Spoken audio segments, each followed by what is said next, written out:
Assalamualaikum warahmatullahi wabarakatuh. Banyak sekali pertanyaan jamaah, Ustadz kasih kami channel untuk kajian anak-anak muda. Di antara anak muda berasal dari Aceh, luar biasa, channelnya Maulizul Akbar Nak.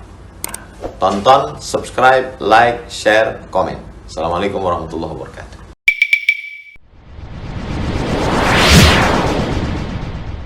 Assalamualaikum warahmatullahi wabarakatuh.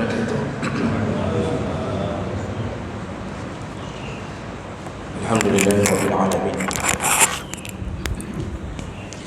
Hamdan katsiran thayyiban mubarakan fihi. Asyhadu an la ilaha illallah wahdahu la syarika lah.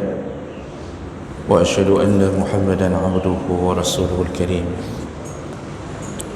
Allahumma shalli wa sallim على نبينا المصطفى محمد وعلى آله وأصحابه أجمعين أما بعد رب اشرح لي صدري ويسر لي أمري واحلل عقدة من لساني يفقهوا قولي. Segala puji bagi Allah, kemudian salawat dan salam pada Rasulullah, pada keluarga dan seluruh sahabat-sahabatnya. Jemaah salat subuh, bapak-bapak dan ibu-ibu yang Allah muliakan insyaAllah, kita akan lanjutkan pembahasan tentang pahala-pahala yang didapatkan seorang mukmin dari amal salehnya. Di pertemuan yang lalu kita sudah membahas tentang beberapa hadis Nabi yang menyatakan tentang besarnya balasan Allah kepada mereka yang mendirikan salat, sampai Nabi mengatakan kepada Abu Dzar bahwa orang yang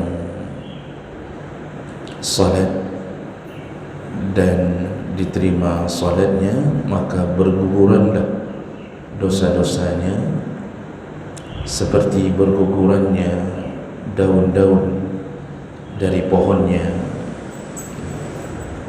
Dan ini menunjukkan bahwa orang yang salat bukan bermakna bebas daripada dosa, tapi orang yang salat Allah mudahkan masuk surga dengan memperbanyak diampunkan dosa-dosanya. Ini kelebihan orang yang menjaga salat. Baik, kita lanjutkan berikutnya, sawabur ruku' was sujud fis salat, yaitu pahala yang didapatkan dari orang yang memperbanyak ruku' dan sujud di dalam salatnya. Jadi salat secara keseluruhan mendapat pahala besar. Di setiap pergerakan salat pun Allah hargai. Dan salah satu yang menjadi bahagian inti daripada salat adalah ruku' dan sujud. Allah Subhanahu wa taala mengatakan, Ya ayyuhalladzina amanu ruk'u wasjudu wa'budu rabbakum waf'alul khaira la'allakum tuflihun. Surat Al-Hajj ayat 77. Kata Allah, wahai orang yang beriman, rukuklah, sujudlah. Jadi Allah mengatakan kepada yang beriman, rukuklah, sujudlah, waf'alul khaira, perbanyaklah berbuat baik, la'allakum tuflihun, semoga engkau beruntung. Tuflihun, kalimat yang memberi semangat kepada kita bahawa dengan banyaknya kita melakukan rukuk, sujud, lalu banyak berbuat baik, semoga kita beruntung. Beruntung yang dimaksud adalah surga. Makanya dalam azan pun kita sudah diajak untuk menjadi orang yang beruntung dengan panggilan hayya 'alal falah. Hayya 'alal falah ini falaha yaflahu, falahun itu artinya kemenangan, keberuntungan. Dan Allah sering mencantumkan dalam Al-Quran, la'allakum tuflihun, semoga kalian beruntung. Kenapa Allah tidak mengatakan pasti kalian beruntung, tapi dipakai kalimat la'alla? La'alla itu belum pasti, tetapi mendekat kepada 100%, tapi belum jaminan. Kenapa Allah tidak mengatakan kalau kalian rukuk, sujud, banyak amal saleh, pasti kalian surga? Tidak begitu, tapi digantungkan Allah, semoga kalian beruntung. Para ulama mengatakan bahawa ini maksudnya, jangan kita kira bahawa wajib bagi Allah untuk memasukkan kita ke surga sesuai dengan keinginan kita. Tapi di antara hak Allah untuk memasukkan hamba ke surga atau tidak memasukkannya. Jadi ini ingin memberikan suatu berita tentang kita tidak bisa mengatur Allah, tapi Allah lah yang mengatur kita. Bisa saja ada orang yang sudah rukuk sujud puluhan tahun. Ini rukuk sujud yang dimaksud adalah memperbanyak salat. Karena tidak ada amalan rukuk saja, tiba-tiba orang rukuk saja, sedang duduk rukuk, sedang berdiri rukuk, itu tak jadi amalan. Yang dimaksud di sini memperbanyak salat. Karena dengan memperbanyak rakaat salat, artinya salat wajib, salat sunnah, maka dia otomatis telah banyak melakukan rukuk dan sujud. Nah, jadi jemaah oleh Allah Subhanahu wa taala, kita berharap dari Allah, dan Allah lah yang memutuskan apakah kita berhasil atau tidak. Tapi Allah tidak akan melanggar janji bagi yang telah beramal saleh. Innal ladzina amanu wa 'amilus shalihat lahum jannat. Yang beriman, beramal saleh, mereka disediakan surga. Kalau seandainya Allah menolak rukuk dan sujud kita, itu hak Allah. Tentu ditolak karena kita mempunyai cacat, kekurangan dalam salat. Ada hadis Nabi SAW, kata Rasulullah, inna rajula yasjudu sittuna sana. Ada seorang laki-laki di Bani Israel itu bersujud 60 tahun lamanya. Jadi dia salat 60 tahun, dia salat terus-terusan. Tidak diterima satu salat pun, kata Nabi. Ini hadis sahih. Kata Rasulullah, ada seorang yang melakukan salat, bahasanya bersujud 60 tahun, tapi tidak diterima satu pun salatnya. Lalu Nabi menjelaskan kenapa. Ternyata kadang-kadang dia rukuk, bagus rukuknya, tidak bagus sujudnya. Kadang-kadang dia memperbagus sujudnya, tak bagus rukuknya. Jadi kekurangan, cacat dalam salat itu menyebabkan tidak diterima. Salat tidak diterima itu sama seperti PNS tak ada gaji. Kerja, gaji tak keluar. Capek di dunia, tetap datang ke masjid untuk salat, tapi tidak ada pahalanya. Sedangkan kita membutuhkan pahala untuk memberatkan timbangan. Wa amma man saqulat mawazinu fahuwa fi 'ishatir radiyah. Barang siapa yang timbangan kebaikannya sangat berat, maka dialah yang dimasukkan ke tempat yang dia ridha, yaitu surga. Oleh karena itu, Bapak Ibu yang Allah muliakan, berhati-hatilah seandainya kita melakukan salat tapi tidak sempurna. Dalam surat Al-Fat, Allah Subhanahu wa taala menyebutkan Muhammadur Rasulullah walladzina ma'ahu asyidda 'alal kuffar ruhama bainahum. Jadi Allah memulai dengan kalimah Muhammad, yaitu Rasulullah, dan bersama orang-orang yang menjadi sahabatnya, yaitu golongan Muhajirin dan Ansar. Asyidda 'alal kuffar, sifat mereka kata Allah, kalau dengan orang kafir mereka tegas sekali. Ruhama bainahum, tapi kalau dengan sesama mukmin mereka akan menjadi orang-orang yang penyayang. Itu sifat Nabi dan sahabat. Kalau dengan orang kafir sangat tegas. Kalau perang langsung disahut dengan perang. Pantang dikhianati, Nabi mengangkat pedang, mengirimkan pasukan. Kalau dengan orang kafir. Tapi kalau dengan mukmin berkasih sayang, kesalahannya sering dimaafkan. Begitu sifat Nabi. Hari ini orang mengaku umat Nabi, dengan orang kafir berkasih sayang, dengan sesama mukmin sedikit masalah langsung mengajak perang. Kalau dengan orang kafir, Masya Allah, sampai dicium kepalanya. Tapi dengan orang mukmin tak pernah dia cium kepala. Seorang ulama pun tak pernah dia cium kepalanya. Tapi kepala dari kepalanya orang kafir diciumnya demi menunjukkan kasih sayangnya.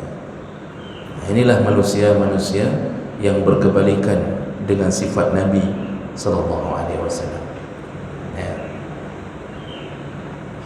Dan bahkan berani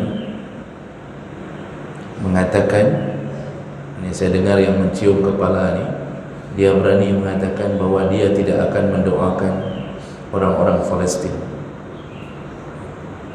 Dia tidak akan mendoakan orang Palestin karena orang-orang Palestin lah yang memulai untuk menyerang Israel. Begitu perkataannya. Bayangkan, dan orang-orang beginilah yang hari ini dipuja, diangkat, diberikan jabatan oleh Mulyono. Orang-orang begini hari ini yang munafik-munafik, mandu muwaddah, penjilat-penjilat semua ke atas. Dan itu menjadi tanda akhir zaman. Nah, jemaah mulakan Allah Subhanahu wa taala, setelah Allah mengatakan sifat Nabi, lalu Allah mengatakan kebiasaan mereka. Apa kebiasaan mereka? Tarahum ruk'an sujada. Engkau melihat Nabi, melihat sahabat-sahabat, kalau engkau lihat kata Rasulullah, kata Allah, mereka itu selalu dalam keadaan ruku', sujud, ya yabtaghuna fadlan minallah wa ridwana. Tidak ada lain yang mereka harapkan kecuali fadlan minallah, kelebihan dari Allah. Maksud fadlan yaitu Allah akan lebihkan mereka di akhirat, wa ridwana, dan ridha Allah. Makanya Nabi dan sahabat itu orang-orang yang senantiasa menghidupkan hari-hari dengan salat. Mereka menunggu salat, bukan salat menunggu mereka. Mereka menunggu salat. Dan mereka menghiasi siang malam mereka dengan salat-salat sunnah selain salat wajib. Jadi hidup mereka itu di masjid yang begitu sederhana, yang hanya beralaskan kerikil dan pasir, tapi betul-betul mereka mengharapkan ridha Allah melalui salat. Pernah suatu isya, dalam hadis, dalam suatu isya, sahabat datang, ternyata Nabi belum keluar dari kamarnya. sahabat sudah datang, azan sudah dikumandangkan, tapi Nabi tidak keluar dari kamarnya. Akhirnya sahabat nunggu, karena tidak ada yang berani menjadi imam menggantikan Nabi. Sahabat tunggu di masjid, semuanya menunggu. Kira-kira berapa menit mereka nunggu? Jam menjelang jam tengah malam, ya mungkin jam 2 atau jam 3 lah kalau kita artikan. Baru Nabi keluar dari kamarnya, baru Nabi keluar menuju ke masjid, dan dilihat sahabat sudah ada yang tertidur, ada yang sudah tercampak-campak di masjid. Mereka belum salat, menunggu Nabi keluar. Barulah Nabi bangunkan mereka, lalu Nabi mengatakan, inilah waktu Isya yang terbaik, kata Rasulullah. Nah, makanya salat Isya itu ada 2 waktu, di awal waktu atau di akhir waktu. Kalau kita mampu menjaga di akhir waktu, tiap malam terbangun, boleh, tidak ada masalah, itu waktu terbaik. Tapi kalau tidak mampu, ambil waktu juga yang terbaik di awal waktu. Jangan dicoba-coba, ngambil akhir waktu. Jaga Isya besok berikutnya. Jadi coba-coba tidur habis solat maghrib, kita coba mengikuti Nabi solat di akhir waktu. Terbangun Isya besoknya, subuh lewat, duhur lewat, asar lewat, nah itu bahaya. Jadi kalau tidak terbiasa, jangan dicoba, ambil saja yang awal waktu, itu lebih aman. Tapi yang mau kita kasih tahu di sini apa? Begitulah mereka, betul-betul mereka melakukan rukuk dan sujud demi mengharap ridha Allah Subhanahu wa taala. Hidup ini Pak, yang ingin dituntut oleh Nabi, hidup itu untuk mempersiapkan akhirat. Sebenarnya kan sederhana, hidup itu di dunia untuk mempersiapkan keabadian di akhirat, itu saja. Hari ini karena orang sudah salah konsep hidup, tidak tahu lagi tujuan hidup, dia persiapkan dunia seperti dia mempersiapkan ke akhirat. Dia persiapkan dunia seakan-akan dunia itu akhirat, seakan-akan dunia itu abadi. Dia tumpuk uang, ditumpuk uang Pak, di ATM sampai M, ada yang triliun. Setelah ditumpuk-tumpuk berpuluh tahun, tiba-tiba dia mati, uangnya tak dibawa, direbut-rebut oleh anak dan istri. Dia meninggalkan uangnya di ATM, tidak bawa sedikit pun. Setelah puluhan tahun dia kumpulkan. Kan bangai. Adakah orang yang lebih bangai? Adakah orang yang lebih bodoh setelah ditumpuk harta lalu dia meninggalkan harta tersebut? Ini kita ada challenge nih, challenge. Masukkan ke challenge. Ya, tiap hari kita masukkan ke challenge. Setelah penuh challenge itu, kita tinggalkan. Bodoh dah. Coba pikir dengan akal sehat. Sudah challenge tiap hari, ini penuh challenge. Begitu sudah penuh, kita tinggalkan. Itu kan bodoh. Seharusnya yang pintar bagaimana? Ambil challenge itu dengan isi-isinya, baik challenge udang, isi-isinya bawa bersama. Kemana? Pergi ke akhirat, selamatkan diri, hidup bahagia di sana. Itu kan yang disebut berakal sehat. Maka kadang-kadang kita pikir, Pak, penipu sama pencuri itu lebih sehat cara semiki. Orang menumpuk-numpuk uang di rumahnya, pencuri tinggal datang semalam aja, dihabisinya semua uang yang sudah ditumpuk orang. Habis itu dia bersenang-senang. Itu koruptor itu kan begitu, Pak. Setelah dia korupsi sekitar 1 triliun, kemudian dia lari. Itu Edi Tansil ada dapat hari ini, Pak? Tidak dapat. Triliunan, lari bersenang-senang dia. Mungkin tak di mana dia sekarang, tak di Singapura, tak di mana, bersenang-senang dia.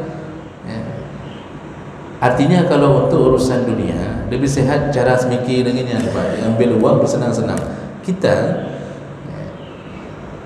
udah kumpul uang, kita tinggalkan uang itu. Siapakah mereka? Mereka yang hidupnya memperbanyak dunia dibandingkan persiapan akhirat. Salah satunya adalah orang-orang yang meninggalkan rukuk dan sujud, gaduh minta peng hingga hana semayang. Inilah manusia-manusia yang disebut oleh Allah punya mata tak melihat, punya telinga tak mendengar, punya hati tak merasa.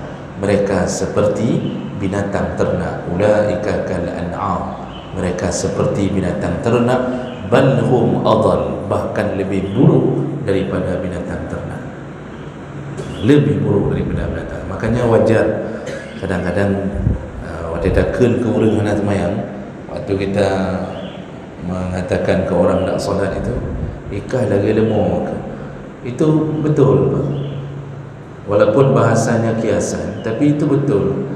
Sekarang yang pelihara lembu saja, pulang maghrib nak solat, Pak, menggiring lembunya, itu lembu itu juga mengatakan ikah lagi lemah ke? Kata lembu itu. Jadi merugilah, betul-betul rugi orang-orang yang meninggalkan rukuk dan sujud.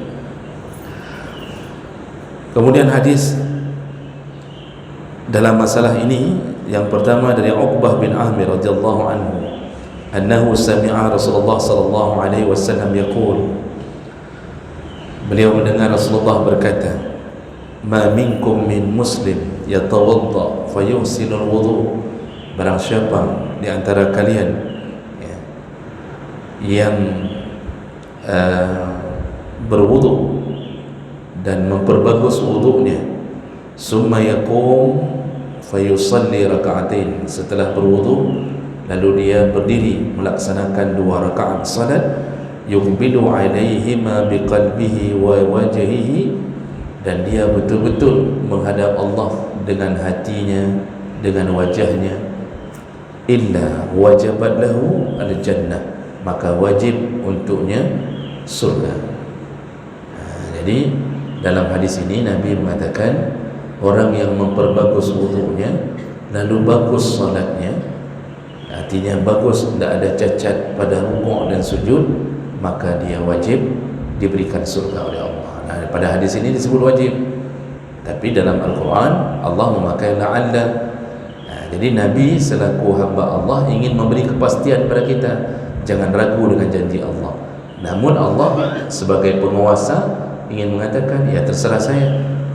Cuma bahasa terserah saya, Allah tidak akan melanggar janji. Ini adalah jaminan bagi orang yang salat pasti surga kalau bagus salatnya. Kemudian dari Abi Hurairah radhiyallahu anhu, anna Rasulullah sallallahu alaihi wasallam marra biqabrin, pada suatu waktu Rasulullah melewati suatu kuburan. Faqal, dan Rasulullah berkata, man sahibu hadzal qabr, ini kuburan siapa ni? Kata Rasulullah kepada para sahabat yang bersamanya, ini kuburan siapa ni? Lalu kemudian faqalu, para sahabat menjawab, li fulan, kuburannya fulan ya Rasulullah. Tidak disebut namanya dalam hadis ini. Lalu Rasulullah berkata, raka'atani ahabbu ila hadha min baqiyati dunyakum. Ketahuilah, kata Rasulullah, 2 rakaat yang ringan, 2 rakaat yang ringan lebih diharapkan oleh si penghuni kubur ini daripada seluruh kemewahan yang kalian sedang nikmati di atas bumi. Sekarang kalau kita tanya, yang paling tahu hakikat kematian, orang yang sudah mati atau yang masih hidup? Orang yang sudah mati. Dia sudah merasa dan dia sudah tahu ternyata begini kehidupan yang sebenarnya. Dia yang paling tahu ternyata apa yang dilakukan di dunia balasannya begini, dan dia merasakannya. Nah, jadi Rasulullah ketika lewat satu kuburan, Rasulullah menanyakan, ini kuburan siapa? Mereka, para sahabat menjawab, tidak disebut nama, punya fulan ya Rasulullah, artinya ini ini kuburan fulan. Rasulullah mengatakan, kalian tahu ini orang ni, orang yang dalam kuburan ni, dia berharap-harap kepada Allah agar diizinkan kembali ke dunia untuk melakukan salat 2 rakaat yang ringan. Jadi bahasa Nabi yang ringan, maksudnya tidak diizinkan salat wajib, salat sunnah qabliyah pun boleh. Tak diizinkan salat wajib, yang ba'diyah pun boleh. Begitulah dia berharap, betul-betul dia berharap agar diizinkan kembali untuk melakukan salat. Dia berharap bisa rukuk, bisa sujud. Lalu Rasulullah mengatakan, harapan dia tentang itu lebih besar daripada keinginannya. Artinya dia tak lagi berharap dari semua kemewahan yang engkau nikmati.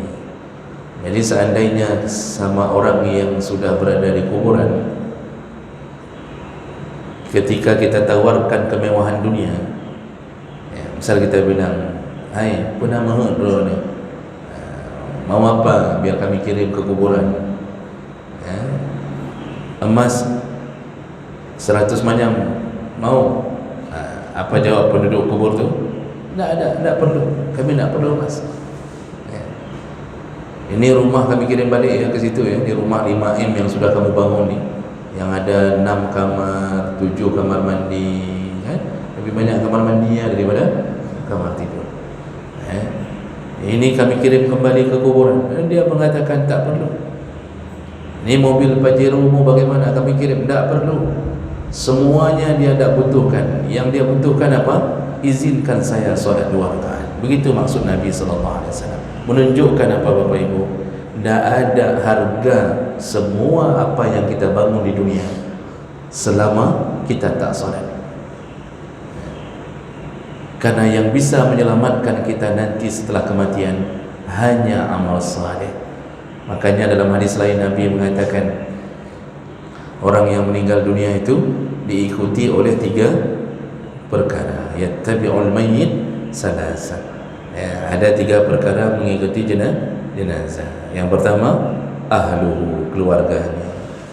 Kan ikut semua, isteri ikut, anak-anak ikut, semua saudara-saudara ikut, semuanya mengantarkan jenazah, semua ikut. Yang kedua, wa maluhu, hartanya. Apa yang pernah kita beli ikut. Itu baju anak waktu ngantar ke kuburan, itu baju kita beli. Isteri memakai perhiasan di tangan, perhiasan kita beli. Diantarkan jenazah kita dengan mobil, mobil kita beli. Semua mengantar ke jenazah, harta, keluarga dan harta. Yang ketiga kata Rasulullah, yang mengikuti jenazah adalah amalnya. Jadi kemudian apa yang terjadi? Yarji'u isnain, yang 2 balik kembali, yang 2 balik kembali, tinggallah 1, yabqi wahid. Mana yang balik? Ahluhu wa maluhu, keluarga balik ke rumahnya, hartanya balik ke rumahnya. Tak ada yang mau meninggalkan mobil di kuburan, balik meninggal jam siang, menjelang maghrib kita sudah sepi. Malam pertama di kuburan, tak ada lagi isteri, tak ada lagi anak, semua sudah balik. Tak ada yang mau berdiam tidur di samping kita ketika kita sudah berada di kuburan. Tinggallah yang 1. Yang 1 inilah yang paling setia. Apa dia? Amaluhu, amalnya. Dan amal yang paling hebat, yang paling setia di antaranya adalah as-salat, amal salat kita. Jadi jemaah melakukan Allah SWT, sebelum kejadian itu terjadi, maka banyak-banyaklah mendirikan salat. Dengan memperbanyak salat, maka otomatis kita banyak rukuknya, banyak sujudnya. Baik, sebagai pengetahuan kita, Bagaimana kita tahu rukuk kita dan sujud kita bagus agar diterima Allah Subhanahu wa taala? Ini betul-betul harus dijaga, Pak. Ya, karena setiap pergerakan dalam salat yang rukun kalau tidak cukup, tidak sempurna, tidak diterima, baik yang fi'liyah ataupun yang qauliyah. Kalau fi'liyah perbuatan, kalau qauliyah yang berupa perkataan, ucapan. Contoh, Al-Fatihah rukun, itu Al-Fatihah harus betul bacaannya, ya. Tidak boleh salah, tidak boleh berubah makna. Kalau disuruh tarik pakai tasdid, tarik pakai tasdid. Kalau baca, walaupun salat sendiri, hari ini orang mengira imam aja yang wajib gitu, enggak. Salat sendiri pun wajib. Kalau disuruh tarik iyyaka, itu maka tidak boleh baca iyyaka na'budu wa iyyaka nasta'in, tidak boleh. Harus tarik iyyaka. Karena begitu tidak ada tasdid, dia berubah makna. Kalau iyyaka itu bermakna hanya kepadamu lah, na'budu, kami menyembah. Kalau tidak ada tasdid, iyyaka, iyun, tidak ada tasdid, itu dalam bahasa Arabnya adalah matahari pagi, sinar matahari pagi, iyun. Makanya dalam bahasa kimia itu disebut ion. Ngecok di bahasa Arabnya ion. Bapak yang belajar kimia itu mengetahui ion yang nanti ada macam-macam namanya, proton, neutron, ada pupu kan. Berarti kalau tidak kita pakai tasdid, berubah maknanya kepada matahari pagilah kami menyembah. Itu contoh. Ya. Panjang pendek jaga. Makanya belajar tajwid itu penting, terutama memperbagus bacaan Al-Fatihah.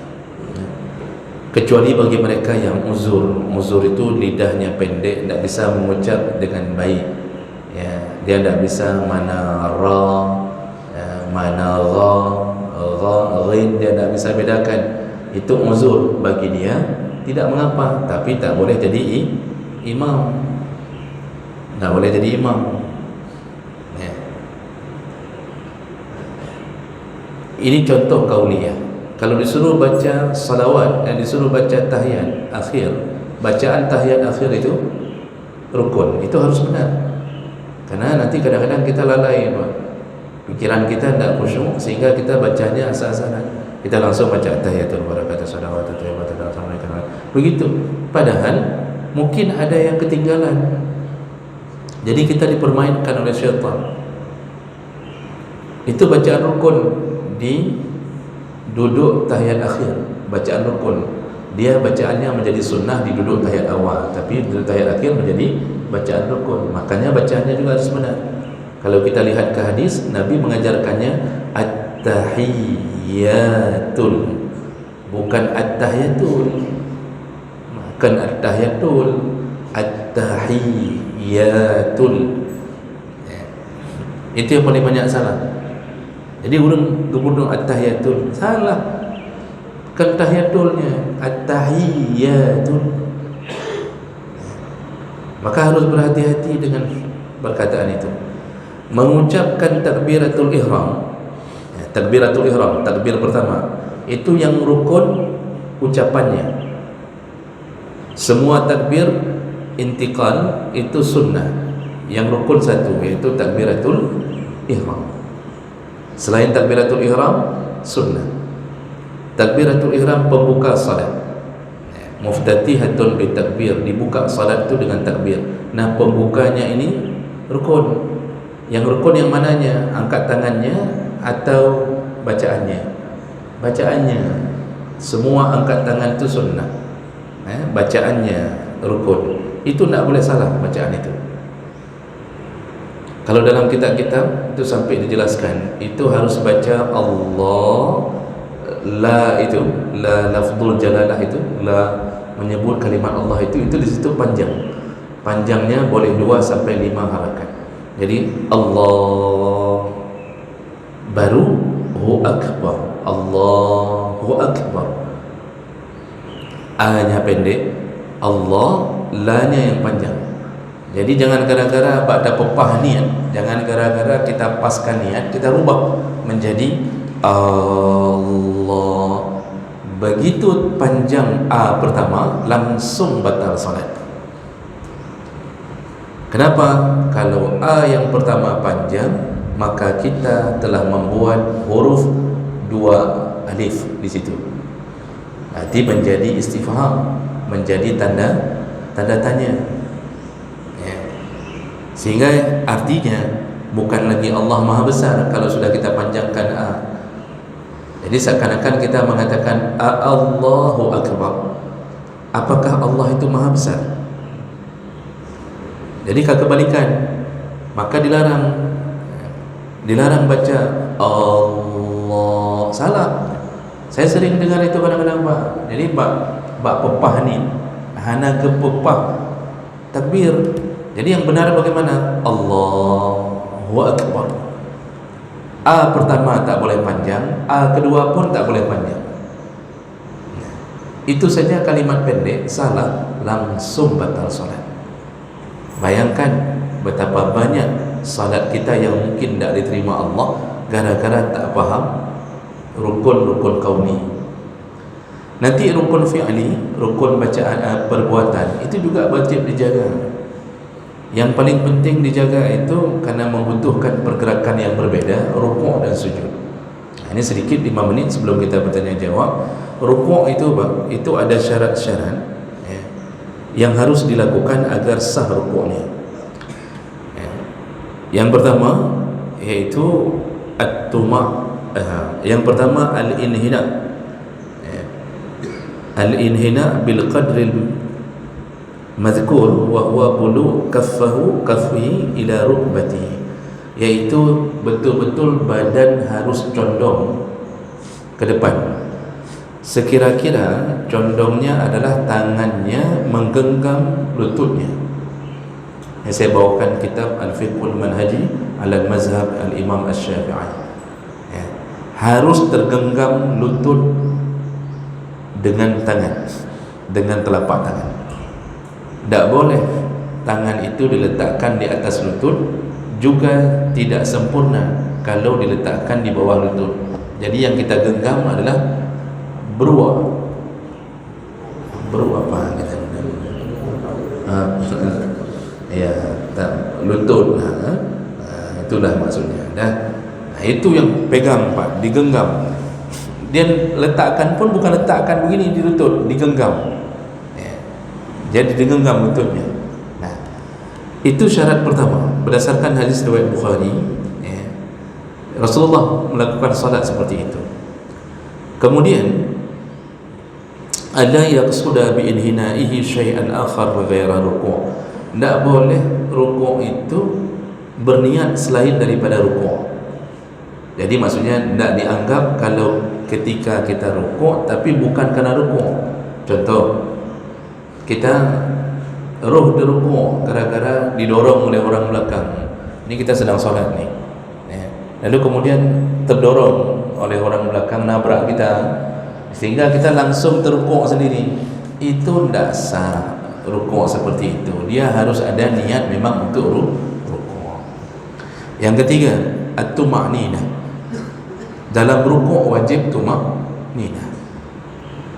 Wajib tuma'ninah. Artinya sekurang-kurangnya qadra tasbihah, sekurang-kurangnya membaca 1 kali tasbih. Subhana rabbiyal azim wa bihamdi, sekurang-kurangnya. Jadi tidak sah salat begitu rukuk Allahu Akbar langsung sami Allah liman hamidah. Tak pun dia baca satu bacaan tasbih. Bacaan tasbih itu bukan rukun, dia sunnah bacaannya. Cuma tumakninahnya tak dapat kalau tak baca 1 kali tasbih. Ini sekurang-kurang, yang disunnahkan 3 kali. 3 kali kita ulang kalimat tasbih. Lalu kemudian posisi ketika bersujud itu betul-betul harus rata. Sekira-kira seandainya air ditumpahkan, seandainya air setetes diletakkan di atas badannya, di atas punggungnya, dia tak jatuh ke bawah. Jadi betul-betul rukuk itu Pak harus rata. Kita kan tidak bisa menandai kita rata atau tidak. Caranya bagaimana supaya kita bisa tahu ini sudah rata? Kepala, mata, lihat ke tempat sujud. Tangan pastikan di lutut. Tangan pastikan di lutut. Kemudian kepala dan mata lihat ke tempat sujud. Jangan lihat ke depan, jangan lihat ke kaki. Kadang-kadang ada orang sujud pandangannya ke kaki sendiri. Dalam hati, oh raya tak cemekah merokah. Ini tak betul. Itu tak bisa lurus, Pak. Tapi coba genggam lutut, ini mata, langsung ke tempat sujud. InsyaAllah dari ujung kepala ke ujung punggung itu rata. Itu ukurannya. Dan itu lakukan karena Allah. Ya Allah, karenamu ya Allah. Karena ada orang akan mengatakan begini, alah menyampi, alah mupupihan, kata sebagian orang. Lakukanlah karena Allah. Allah melihat rukuk kita. Nah, kemudian itu kalau syarat dalam rukuk. Sedikit juga tambahan tentang syarat dalam sujud. Jadi perlu diperhatikan syarat-syarat ketika sujud. Apa saja syaratnya? Yang pertama, kashful jabha inda mulamasatiha al-ard. Wajib terbuka jabha. Ini wajib terbuka. Jadi kalau terbuka maksudnya begini, Pak. Nak mesti satu yang namanya jabha. Ini dari jabin ini, dari sini sampai ke batas tumbuh rambut. Nah, ini area jabha. Ini wajib terbuka waktu sujud. Wajib terbuka. Jadi pakai peci boleh. Yang penting terbuka. Tak mesti kena semua. Jadi kita ni kalau sujud tu tak mesti kita goyang sedikit, goyang berkenang-kenang wajud, bukan, tak mesti. Asal salah satu dari jabha itu kena, itu sudah sah. Bapak ada lihat pecinya orang Afghanistan? Lihat pecinya orang Afghanistan, Pak. Itu sama, mereka bermazhab Hanafi, tapi dalam urusan syarat sujud sama. Mereka pecinya mereka potong sini, Pak. Ini dilobangkan ini. Peci mereka dilobangkan di sini. Tujuannya apa? Supaya jabhah ini kena waktu sujud. Karena ini syarat yang utama. Wajib terkena jabhah. Kalau berlapis sesuatu waktu kita sujud, kalau benda yang kita jadikan tempat sujud ikut naik bersama kita, batal solat. Kalau benda yang kita lapisi itu ikut naik bersama kita, batal solat. Berarti kita sujud bukan di tempat sujud, tapi di atas sesuatu yang ternyata mengikuti kita. Kita sujud di atas kertas, kertasnya nempel, batal solat. Makanya sujud di atas sajadah boleh, karena sajadah tidak naik bersama kita. Nadam lagi ngurung sujud atas sajadah wadah mah. Tak pernah kan? Ditempel lem pun susah tu naik ke atas tu sajadah. Itu tak mengapa. Bapak pakai rida, letakkan rida di depan, boleh, tak ada masalah. Syaratnya jangan sampai rida itu ikut naik. Tapi kalau rida digantung di sini, sujud di atas rida yang digantung di sini, pas kita turun ridanya menghalangi, langsung batal. Makanya ibu-ibu yang pakai mukena itu hati-hati dengan mukena yang menutupi jidat. Sama nanti dalam mazhab Syafi'i tidak boleh menutupi ini juga. Nah, itu penting dijaga. Karena urusannya urusan dunia akhirat ini, Pak. Nah, kemudian berikutnya harus disujudkan semua 7 anggota. Harus disujudkan 7 anggota. 7 anggota itu adalah 2 tangan, 2 lutut, kemudian 1 dahi dan 2 kaki.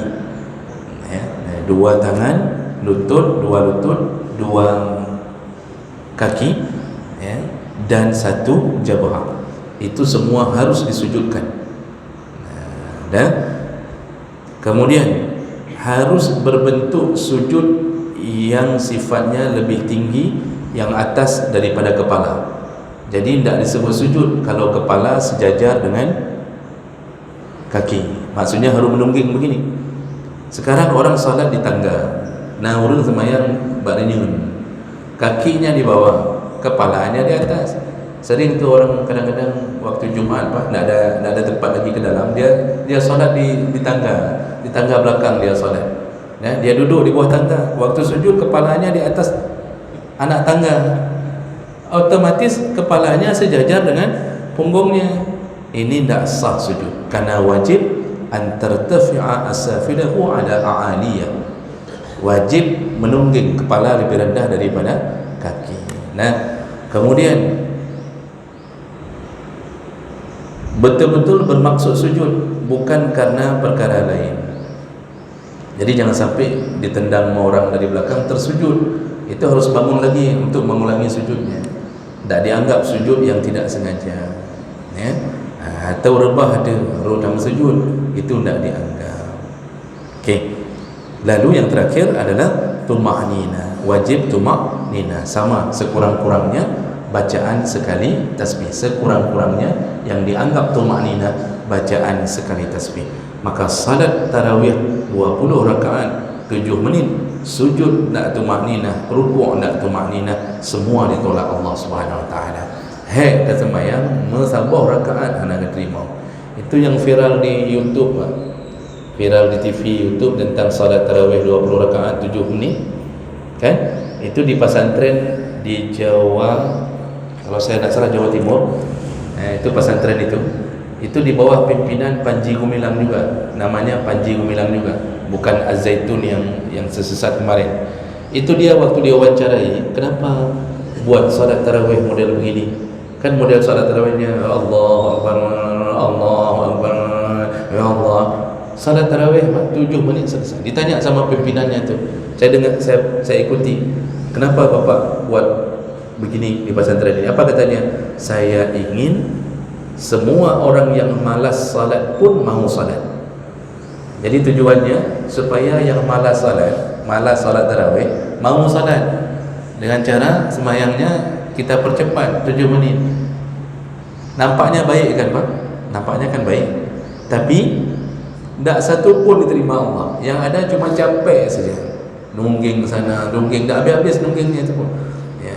Bayangkan dikiranya diterima. Padahal tak diterima satu rakaat pun. Begitulah kebodohan kalau sudah menghinggapi orang-orang yang dianggap berilmu.